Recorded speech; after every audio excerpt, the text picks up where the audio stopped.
তোর মতো একজন গায়ে পড়া মেয়ে এই বাড়িতে থাকুক এটা আমি চাই না, আমার একদম ভালো লাগবে না।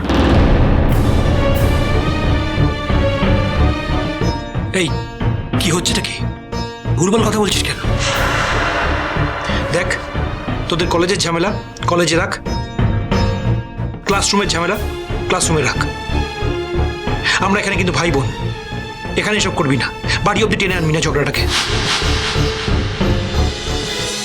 আমি তো নতুন কাকুকে কিচ্ছু বলিনি, আমি যা বলেছি আমার মাকে বলেছি। আমার মনে হয়েছে বলাটা প্রয়োজন, তাই বলেছি। নতুন কাকুকে এর মধ্যে ঢুকতে কে বলেছে? আমার আর আমার মায়ের মধ্যে কোনো প্রাইভেসি নেই? কিছু বলতে পারি না আমরা? দেখো দিদিন, বাবার বয়সী বলেই তো আর বাবা হয়ে যাচ্ছে না।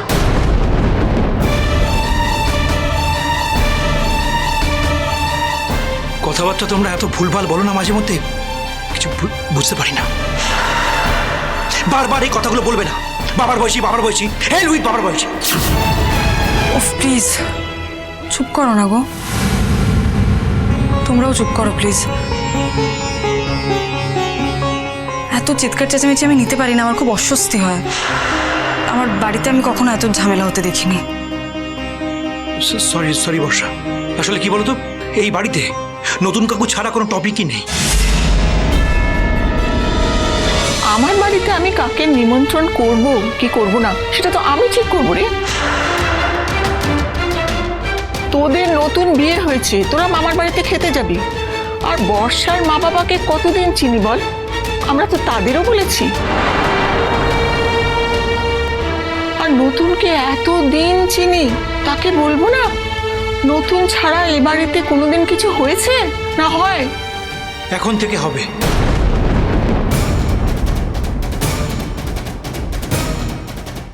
সেটা তোদের বাড়ির ব্যাপার, আমাদের নয়। আমরা যখন নেমন্তন্ন করব, এই বাড়ির সবাইকে নেমন্তন্ন করব, বেছে বেছে নতুনকে বাদ দিতে পারবো না। একটা কথা জেনে রেখো দাদু ভাই, তোমার মা কিন্তু সারা জীবন খুব কষ্ট করেছে। এবার তোমার বউ এসছে, তোমার মায়ের দিকে এবার তুমি একটু তাকিয়ে বুবলাই। হ্যাঁ,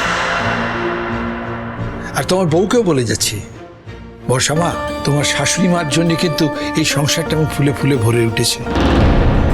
এই ফুলগুলোকে কিন্তু ঝরে যেতে দিও না, আর গাছটার থেকেও নজর রেখো,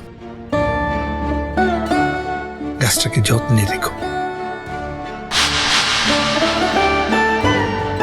ওমা, নতুন তো এখনো ঘুম থেকেই উঠলো না, আমিও নতুনকে বলে যেতে পারলাম না।